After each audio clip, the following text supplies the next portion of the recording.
원내대표가 먼저 하시죠. 네, 먼저 박찬대 원내대표의 발언이 있겠습니다. 짐이 곧 국가다. 태양왕으로 불렸던 프랑스 루이 14세가 남긴 유명한 말입니다. 루이 14세는 죽을 때까지 절대 권력을 휘둘렀고 호전적이어서 이웃 국가에 대한 침략 전쟁을 수시로 벌였습니다. 루이 14세가 베르사유 궁전을 새로 지어 귀족들과 어울리며 화려하게 지냈던 것과 달리 당시 서민의 삶은 비참하기 짝이 없었습니다. 당시 프랑스인들의 평균 수명은 25살 이하였으며 거리에는 거지들이 들끓었다고 합니다. 사회 곳곳에 반국가 세력이 암행하고 있다는 대통령의 발언은 루이 14세를 떠올리게 합니다. 자신이 곧 국가라는 사고에 심취해 있지 않고서 함부로 국민을 일컬어 반국가 세력이라고 말할 수 없기 때문입니다. 대한민국은 주권, 재민을 표방하고 있습니다.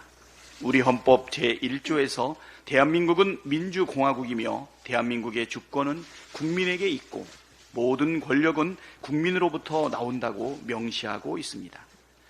그렇기에 국가란 곧 국민이고 반국가 세력이란 곧 반국민 세력입니다.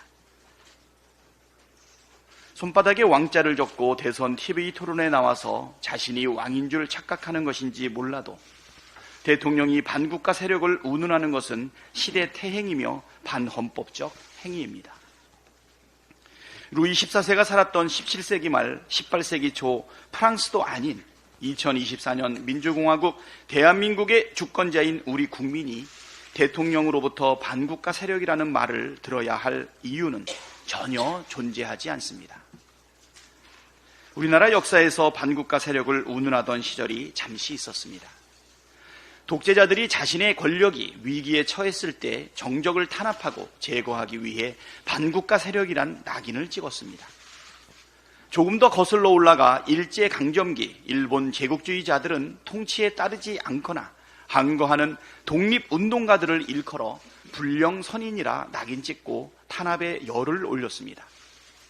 매번 친일 매국 논란이 벌어질 때마다 어김없이 반국가 세력 타령하는 윤석열 대통령의 모습이 역대 독재자들 또는 일본 제국주의자들의 통치 방식과 뭐가 다른지 묻지 않을 수 없습니다. 주권자인 국민을 존중하고 섬기지는 못할 망정 반국가 세력으로 낙인 찍는 퇴행적이고 반헌법적인 사고방식을 뜯어고치지 않는다면 주권자인 국민으로부터 호된 심판을 받게 될 것이라는 점 하루라도 빨리 깨달으시기를 바랍니다. 여야 대표회담이 오는 일요일에 열릴 예정입니다.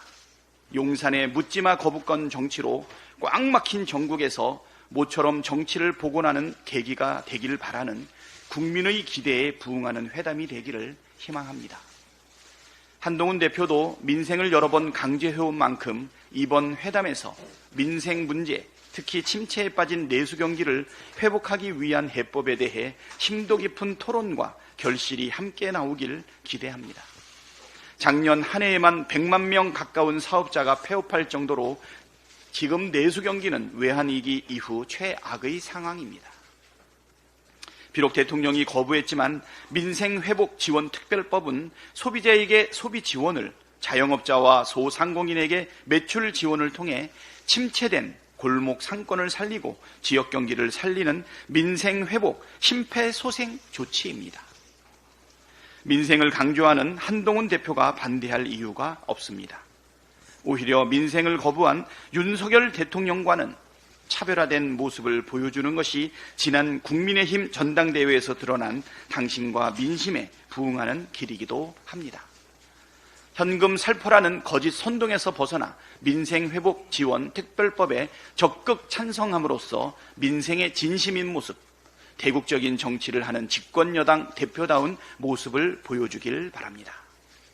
국민적 관심이 높은 해병대원 특검법에 대해서도 한동훈 대표가 구체적인 입장을 갖고 회담에 응하길 기대합니다. 그동안 추상적이고 단편적인 발언만 내놓다 보니 국민의힘 의원들마저 특검법에 대한 한동훈 대표의 진심이 무엇인지 헷갈려하는 모습을 많이 봅니다. 이번에는 정치인들도 잘 못 알아듣는 여의도 사투리 말고 5천만이 쓰는 언어로 구체적이고 담백하게 자신의 생각을 밝히기를 기대합니다. 다음으로 김민석 최고위원의 발언이 있겠습니다. 윤석열 대통령에게 묻습니다. 반국가 세력은 어디에 있는 누굽니까? 왜 안 잡습니까? 무능입니까? 뻥입니까? 북한이 개전 초에 이용한다니 국지전이나 전면전이 임박했습니까? 저는 박근혜 탄핵 국면에서 계엄령 준비설의 정보를 입수해서 추미애 당시 대표에게 제보했던 사람 중 하나입니다. 박 정권이 강력히 부인했지만 결국 사실로 드러났었습니다. 지난 총선 때는 국정원 공작 준비를 미리 경고했었고 이번 국군정보사 기밀 유출을 밝혀냈었습니다. 집권 경험이 있는 수권정당 민주당의 정보력을 무시하지 마십시오. 차지철 스타일의 야당 입틀막 국방부 장관으로의 갑작스러운 교체와 대통령의 뜬금없는 반국가 세력 발언으로 이어지는 최근 정권 흐름의 핵심은 국지전과 북풍 조성을 염두에 둔 계엄령 준비 작전이라는 것이 저의 근거 있는 확신입니다. 뉴라이트라는 영어 이름으로 포장한 친일 매국병자들을 옹호하는 윤석열 정권이야말로 반국가 세력 아닙니까? 독립기념관장이 일제강점의 불법성을 부정하고 군이 독도를 지도에서 지우는 것이야말로 최고의 반헌법, 반국가 행위입니다. 탄핵 국면에 대비한 계엄령 빌드업 불장난을 포기하기 바랍니다. 계엄령 준비 시도를 반드시 무산시키겠습니다. 유신독재와 부마항제, 5.18을 딛고 일어난 21세기 최고 민주국가 대한민국에서 조잡하게 계엄령 따위는 꿈도 꾸지 마십시오. 국가와 민생보다 정권과 대통령 가족의 안위를 먼저 생각하면 경제가 더 어려워지고 시장만 불안해집니다. 지금은 정권 보위 계엄이 아니라 민생 회복, 경제 긴급 조치를 고민해도 모자랄 시점입니다. 정신 차리십시오. 다음으로 전현희 최고위원의 발언이 있겠습니다.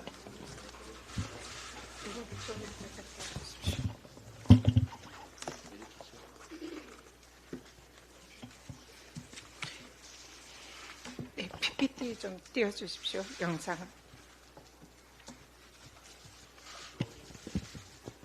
네, 윤석열, 김건희 대통령 부부 청탁금지법 위반 대국민 사과가 먼저입니다.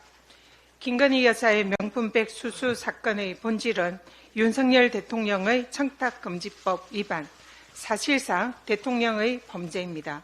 이해를 돕기 위해서 청탁금지법 관련 법령을 읽어드리겠습니다. 청탁금지법 제8조에 따르면 공직자와 배우자는 직무 관련 여부 등 그 명목에 관계없이 1회 100만 원을 초과하는 금품을 받아서는 안 됩니다. 두 번째, 공직자는 제9조에 따르면 자신의 배우자가 수수금지 금품을 받은 사실을 알게 된 경우 지체 없이 서면으로 신고하고 제공자에게 또 지체 없이 반환해야 합니다. 공직자의 이런 신고와 인도는 감사원이나 수사기관, 국민권익위원회에 할 수 있습니다. 여기 어디에도 대통령실 창고는 관련 규정에 없습니다. 벌칙입니다. 공직자가 배우자가 금품을 받은 사실을 알고도 그 사실을 신고하지 않으면 그 공직자는 3년 이하의 징역 또는 3천만 원 이하의 벌금에 처합니다. 이 사안은 굉장히 간단하고 명쾌한 내용입니다. 그래서 통상적으로 이런 사실은 검찰에서 약식 명령에 의해서 대부분 처리되는 그런 매우 심플한 간단한 사안이라는 거 말씀드립니다. 그런데 대통령께서 국민들에게 자인한 바와 같이 최재형 목사에게 박절하지 못했던 김건희 여사가 명품백을 수수한 것을 인정했습니다. 그리고 그런 아내에게 박절하지 못했던 공직자인 대통령은 그 사실을 알고도 청탁금지법의 규정을 어기고 이를 신고도 하지 않고 반환도 하지 않았기 때문에 이는 청탁금지법 규정상 명백한 윤석열 대통령의 청탁금지법 위반입니다. 관련법에 따르면 다음 PPT 보이시죠? 청탁금지법에 따르면 직무 관련성이 있으면 일체의 금품수수가 금지됩니다. 그리고 직무 관련성이 없더라도 1회 100만 원, 연 300만 원 이상 초과시는 공직자가 그를 즉각적으로 신고나 반환하지 않는다면 무조건 3년 이하의 징역이나 벌금 3천만 원 이하의 벌금형이 성립합니다. 손바닥으로 하늘을 가릴 수는 없습니다. 맡은 바 소임을 다해서 진실을 밝히려 했던 강직한 권익위 공직자가 희생이 되었습니다. 너무나 애달고 가슴이 찢어집니다. 대통령의 측근으로 포진된 국민권익위원회나 검찰이 아무리 청탁금지법 규정을 외면하고 대통령 부부에게 면죄부를 주려고 하더라도 권익위의 김상현 국장, 해병대 박정훈 대령 같은 정권의 불의에 저항하고 정의를 지키려는 제2, 제3의 강직하고 의로운 공무원이 계속 나올 것입니다. 공직자인 대통령의 배우자의 법령상 금지된 고가의 명품백 수수, 이제는 윤석열 대통령과 김건희 여사가 먼저 국민들에게 공개 사과하시기 바랍니다. 국민의힘도 명심하기 바랍니다. 국민의힘이 지켜야 할 것은 김건희 여사가 아니라 강직하게 자신의 소임을 다하려다 희생된 권익위의 김 국장입니다. 또한 오늘도 묵묵히 자기 소임에 최선을 다하는 공직자들과 하루하루 땀 흘려 힘겹게 살아가고 있는 우리 국민들입니다.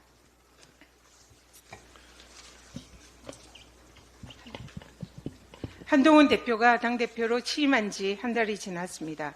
당대표가 되면 제3자가 공정하게 추진하는 최혜병 특검법을 발의하겠다고 했던 약속을 도대체 언제쯤 지킬지 궁금합니다. 최혜병 특검법을 공수처 수사 종결과 무관하게 발의하겠다고도 했습니다.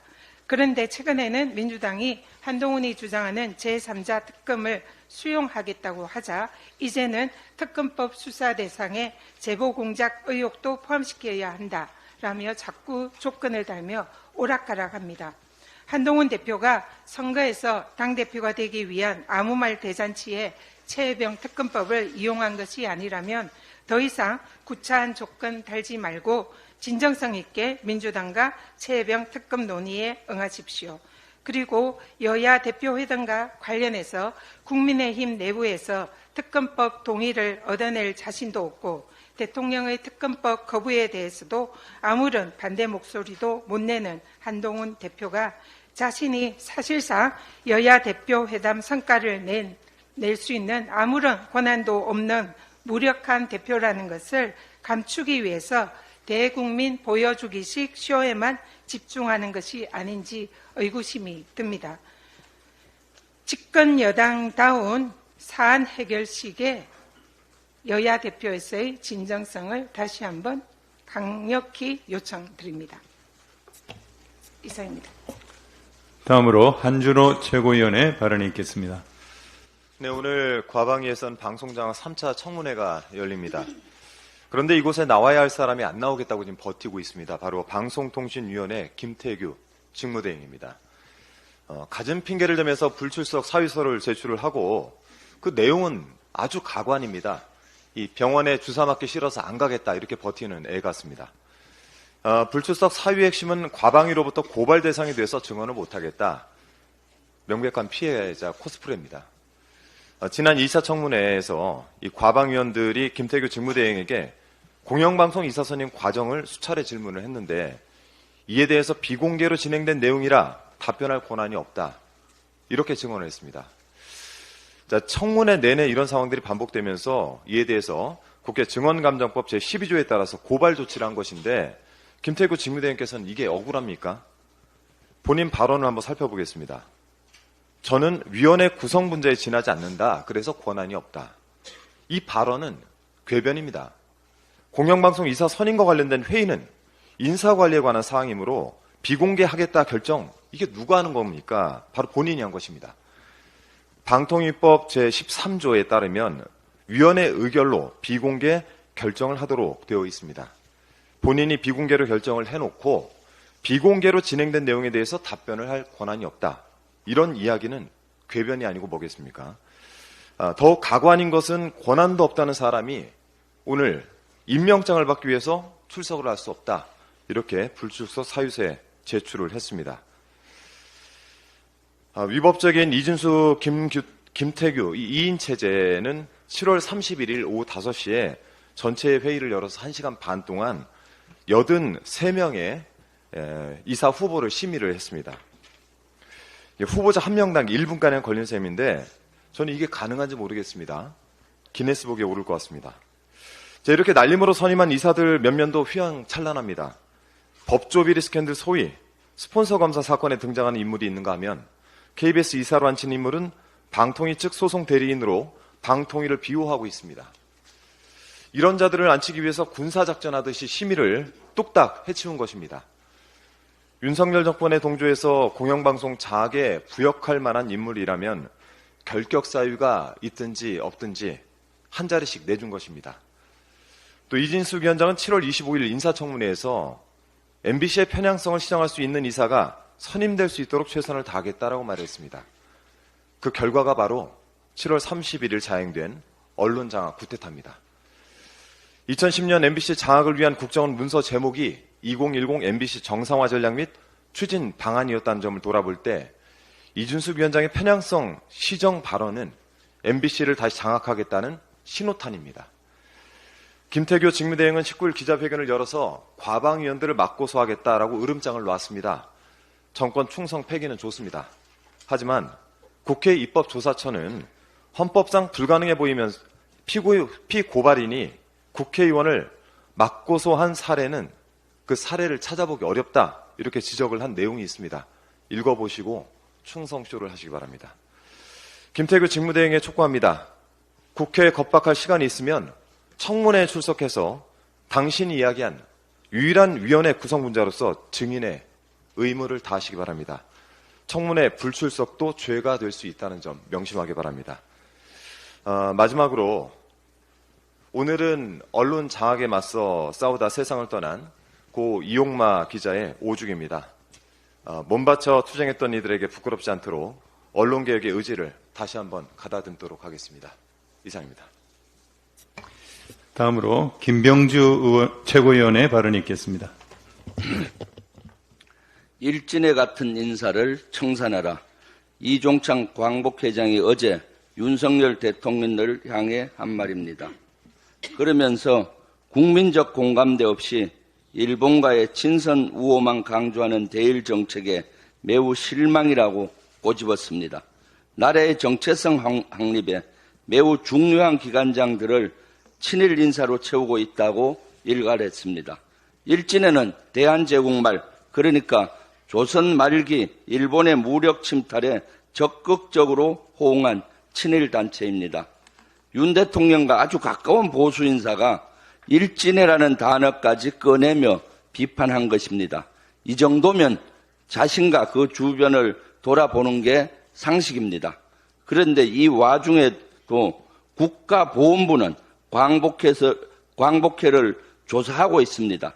정치적 중립 의무를 위반했는지 따져보겠다는 겁니다.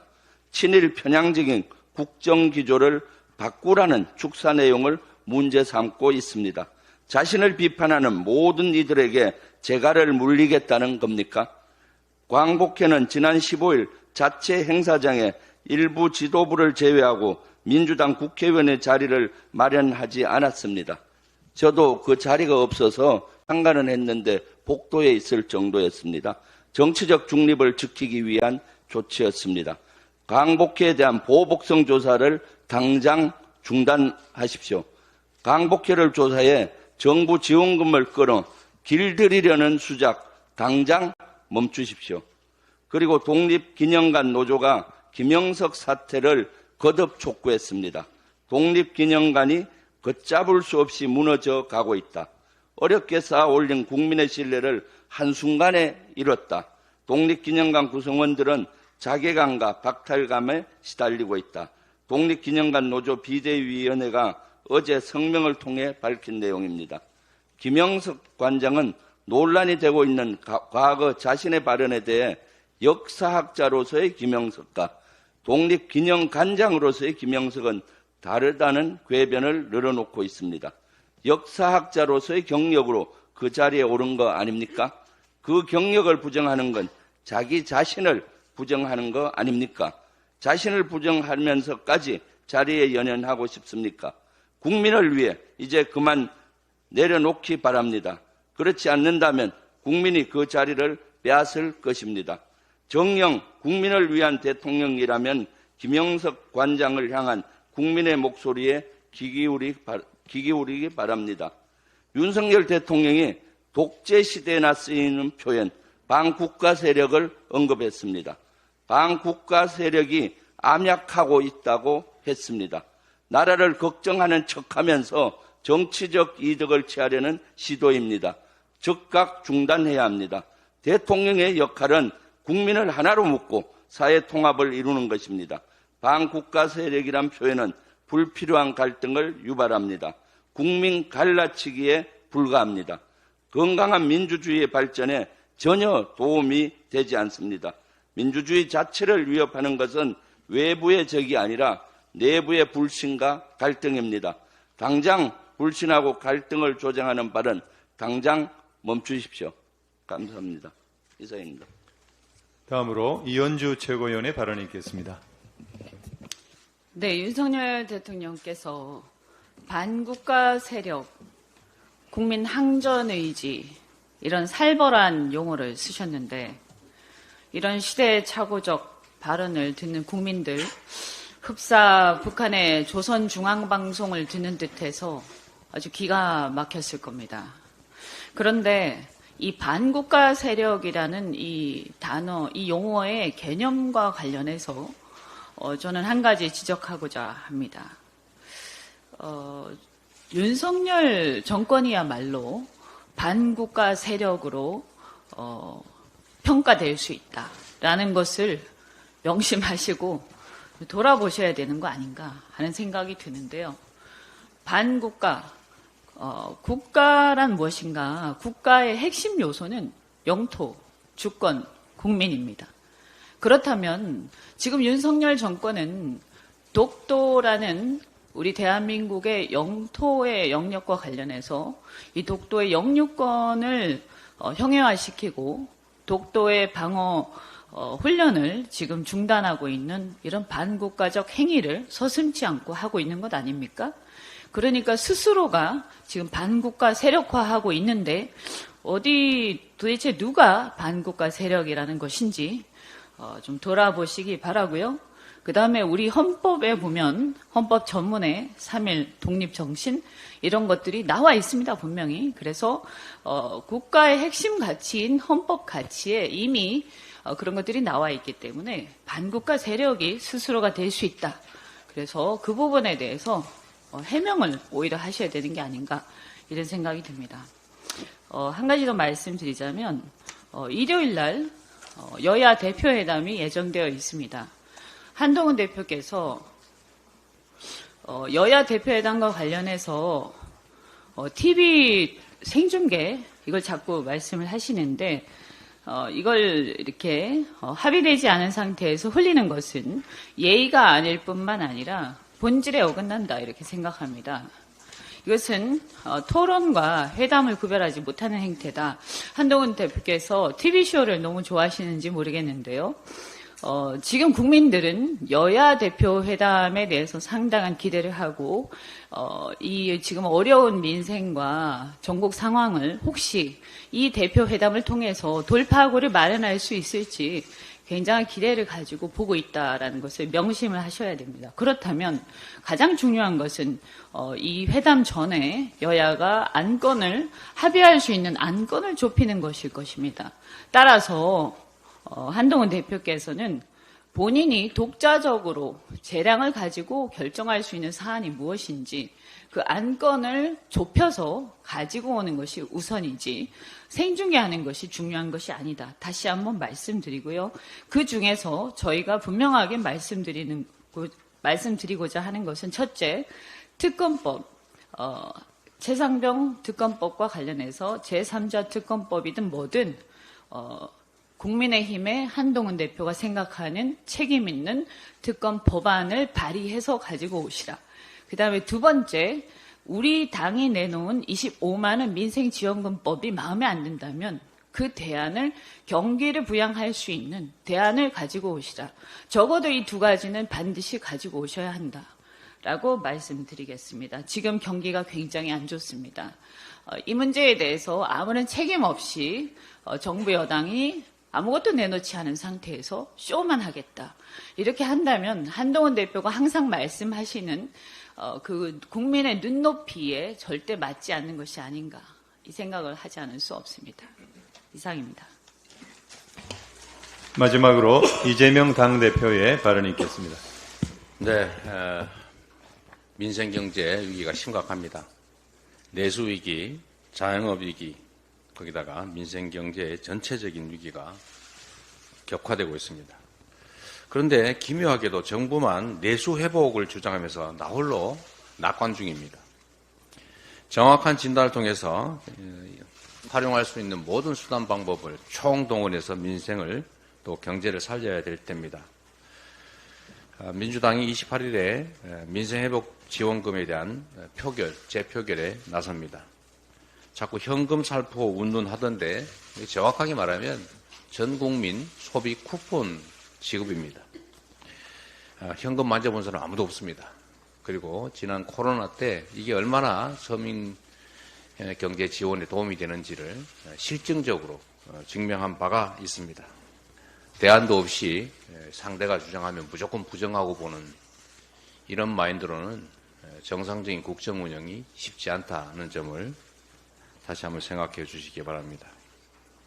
말로만 민생하지 마시고 실효성 있는 가능한 실질적 대안을 내주시기를 부탁드립니다.